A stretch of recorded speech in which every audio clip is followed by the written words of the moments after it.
ጥቅማላችሁ እንዴ ጥቅማላችሁ ሺሻ ትስባላችሁ ምርቃናም ትሰብራላችሁ ክረምቱን ፑል ቤት ነው ያሳለፋችሁ ስትንዘላዘሉ ምን እየሰራ ነበር ኳስ መጫወት አይደል ስራ ጠፋብህ ሁሌ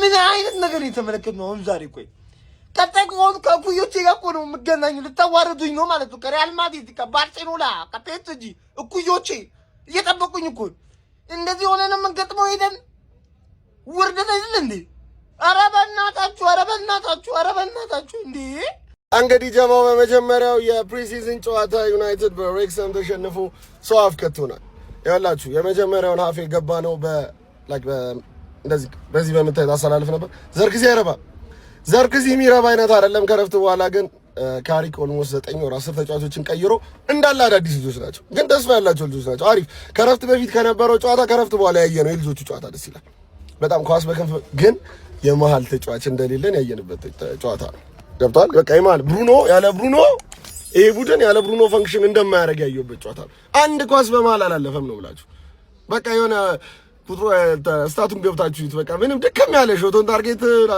የሆነ ሁለት ምናምን ያለው ከረፍት በኋላ ብቻ ግን ይሁን ግን አሁንም ማለት ነው የመሃል ተጫዋች ችግራችንን ክሬተር ካልፈጠረን ዋጋ የለንም ፕሪሚየር ሊጉ በጣም ነው የሚያዝገን ወሳኝ 8 ቁጥር ያስፈልገናል ወሳኝ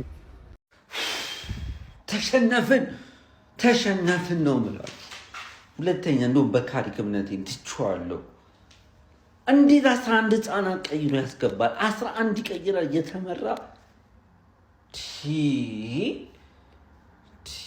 በቃ እንደዚህ ነው እንደ ጀማሪ ደጋፊ አክት ካላረጋችሁ ማንም አያየው ዩናይትድ አብያን ከፋችሁ እንዴ ይውል እንድች ብሎ እንዳይከፋችሁ ይሄ አባት ይውል የፕሪሲዝን ጨዋታ ነው እኔ በፕሪሲዝን ጨዋታ በአቋም መለኪያ ጨዋታ ተሸነፍኩ ብሎ የሚከፋው የሚደብረው ደጋፊ ካለ እኔ ለእናንተ ምን ማለት እንዳለብኝ አላውቅም በእውነት ነው የምላችሁ ሰክሱ እንዳይደብራችሁ ግን አንዳንድ ክለብ እና ጅሬ ክለብ ደጋፊ ቋጣሪዎች ግን ተያይተናል አንተ በፕሪሲዝን ሰው እንዴት በፕሪሲዝን ተቆጠራላችሁ በእውነት ነው የምላችሁ እኮ በቃ የመቋጠር መንፈስ በቃ ናፈቃችሁ ዩናይትድ ላይ መቋጠር ይሄው ተሳካላችሁ እንኳን ደስ ያላችሁ እንዴ ማርያምን አይሰክሱ እንዴ ደስ አይልም እኔ ተያይተናል ችግር የለውም ያገናኛል ፕሪሲዝን ላይ ግን አይቋጠርም ሰክሱ ማርያምን እኔ ግን ይወላችሁ እንትና ዚርክዚ እኔ እንደው ለመሸጥ ካሰቡ እንደው ገዢ እንዳናጣ እየፈራው ነው በእውነት ነው የምላችሁ እንደዚህ ሄደ ተቋሙ ብቻ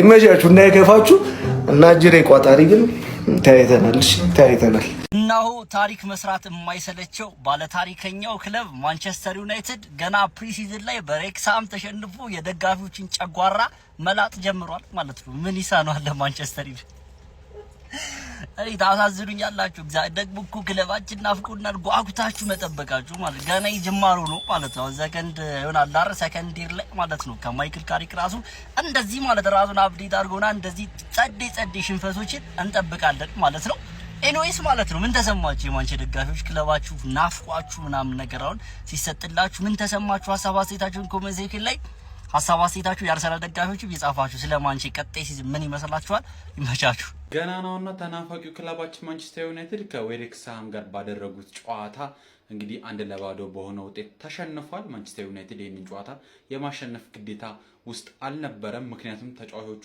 ምን ያህል ደረጃ ላይ እንዳሉና የፊትነስ ደረጃቸውን ለማጥናት የተጠቀሙበት ጨዋታ ነው የፕሪሲዝን ጨዋታዎች ገና ይቀጥላሉ ቀጣይ 6 ወይም ደግሞ 5 ጨዋታዎች ይቀጥላሉ እነ ፒኤስጂን እነ ኤሲ ሚላን እንዲሁም የተለያዩ በርከት ያሉ ጨዋታዎች ይኖራሉ እናም በዚህ ፕሪሲዝን ጨዋታም ደግሞ ለቀጣይ ለ2026-27 የውድድር ዘመን ማንቸስተር ዩናይትድ ጠንክሮና በርትቶ ለፕሪሚየር ሊጉ ተፋላሚ የሆነ ቡድን ይገነባል ተብሎ ይጠበቃል የዛሬን ሽንፈት ብቻ ሳይሆን ተጫዋቾቹ ምን ያህል ፐርፎርማንስ ላይ እንዳሉ የተመለከትንበት ጨዋታ ነው እንግዲህ አዲሱ ፈራሚያችን አንድሬ ሳንቶስን ተመልክተናል በጨዋታው ላይ ያን ያህል አመርቂ ውጤት ባያሳይም እንደ ቡድን ተጫዋቾቹ ገና መዋሃድ ላይ ስላሉ ያን ያህል የሚያስከፋው ውጤት አይደለም ብዬ አስባለሁ እስቲ እናንተ ምን ተመለከታችሁ ሐሳባችሁን ኮሜንት ሴክሽን ላይ አስቀምጡልኝ 11 ድድ ያሰጡ የነበሩ ልጆች ተርዚናቱ ብለው ተፍተው ተጫውተው ቁምስቅልህን በአላ እንደዚህ ያወጡ ያቋም መፈተሻ ብለው ፈትሸው ጥረግርግ አድርገው ያለን ወስደው ላቁ ጂ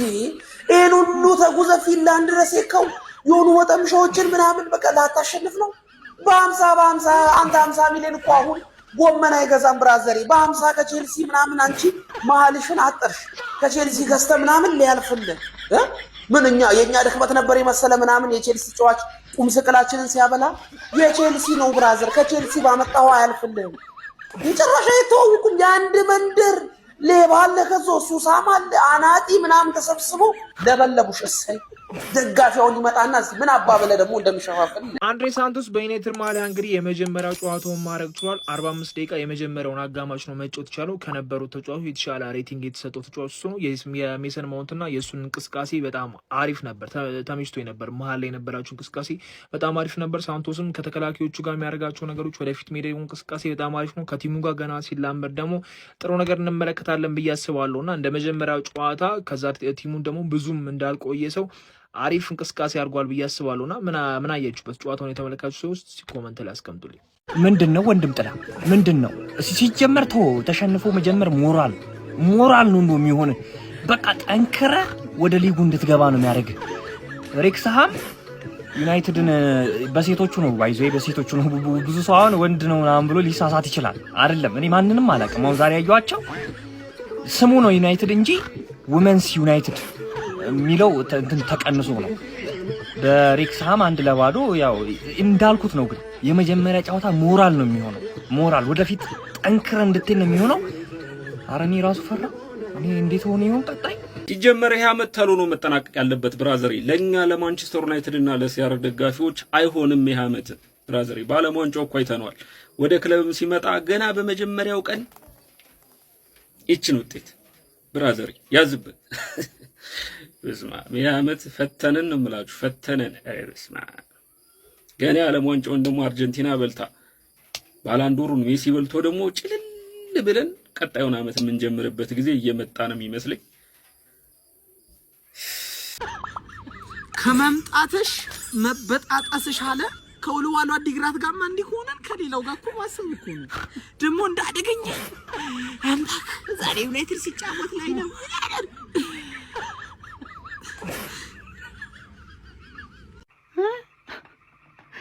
ተጀመረ። በፕሪሲዝን ማን ነው ስሙ? ሬክስሃም ነው ሳክሳም ነው ጥናዣም ነው የሚባል ክለብ በቃ ሰውየው በፕሪሲዝንም ቀመለ። በቃ በፕሪሲዝንም አይቆረጥም። እንደው ዝም ብሎ ቢፈቅድላችሁ ኖሮ አይቆረጥም ነበር። በቃ ሻሺ ተመለሰች። ሬክስሃም መጥፎ ውጤት 1-0 ማለቅ አልነበረበትም። አሳፋሪ ተቀባይነት የሌለው 55 ቀን እግር ኳስን ለናፈቅነው ዩናይትድ ደጋፊ በዩናይትድ ሽንፈት ተጠናቋል። ጨዋታው እጅግ በጣም አስቀያሚና አሳፋሪ ጨዋታ ነበር። በእርግጥ የወዳጅነት የመጀመሪያ ጨዋታ እንደመሆኑ አንዳንድ ነገሮች መረዳት አለብን። ማይክል ካሪክ ምን አይነት ሙከራዎችን ሞከረ፣ ምንስ ለማድረግ አሰበ የሚለውንም መመልከት ያለብን ይመስለኛል። እንደ መጀመሪያ ጨዋታ በእርግጥ ሬክስሃም አሸንፎን ምንም አይነት ምክንያት ማቅረብ ያለብን አይመስለኝም። ነገር ግን በዚህ ጨዋታ ላይ ለማንቸስተር ዩናይትድ የመጀመሪያ ጨዋታ ያደረጉ ተጫዋቾች ነበሩ። አንድሬ ሳንቶስ ለማንቸስተር ዩናይትድ የመጀመሪያ ጨዋታውን አድርጓል። በመጀመሪያው አጋማሽ ዩናይትድ ጠንካራ አሰላለፍ ያሉትን ዓለም ዋንጫ የተሳተፉ ተጫዋቾች በሙሉ ተጫውተዋል። ቤስት 11 ሙሉ ከዳር ፍሌቸር ውጭ ሌሎቹ በሙሉ ቤስት የነበሩ የዋና ቡድን ተሰላፊዎች የነበሩ ተጫዋቾች ናቸው የተጫወቱት። ግን እንደዚህም ሆኖ ዩናይትድ እረፍት 1-0 እየተመራ ነበር የወጣው። በዚህ ነው ውጤቱ የተጠናቀቀው። 1-0 ተሸንፏል። ከረፍት በኋላ ግን በጣም ጥሩ ነገር ያየን ይመስለኛል። ብዙ ወጣት ተጫዋቾች ሜዳ ላይ ገብተው ተሰልፈው ተጫውተዋል። ዳንጎል፣ ዳርን ፍሌቸር ምናምን ይሄ ታይለር ፍሌቸር ምናምን ዊትሊ ሌንስ የመሳሰሉ ተጫዋቾችን አይተናል። በቃ እኔ በጣም በእነዚህ ተጫዋቾች በእርግጥ በደንብ በዛሬ ጨዋታ በጣም ያስደሰተኝ ወጣት ተጫዋች እኔ ያለመዋሸት ዳንጎል በጣም ነው ያስደሰተኝ። በጣም ጥሩ ታለንት ተጫዋች እንደሆነ አሳይቷል ብዬ አስባለሁ። በቀጣይ ዩናይትድ እድል የሚሰጠው ከሆነ ራሱን የሚያሳድግ ከሆነ በዩናይትድ ዋናው ቡድን በቀጣዮቹ ዓመታት የምናየው ተጫዋች እንደሆነ አይቻል። ዊትሊ ሌንሲም በጣም የሚገርሙ ነበሩ። ለምን እንደሆነ አላውቅም። ማይክል ካሪክ ቺዶቢ ማርቲን አትጠቀመበትም። ይሄ ቢያበሳጨኝም ግን ወጣት ተጫዋቾች ከረፍት በኋላ ሙሉ ወጣት ተጫዋቾች ገብተው ያሳዩት ብቃት እጅግ በጣም ሀሪፍ ነበር ብዬ አስባለሁ። ከዋናው ቡድን በተሻለ መልክ ጥሩ ነበሩ። ምንም አይነት ኦን ታርጌት ሙከራ የሌለው ጨዋታ ነበረ። ዩናይትድ በጨዋታው በጣም ደካማ አፈጻጸም የታየበት ነው። እናንተ ሀሳብ አስተያየታችሁን አካፍሉ።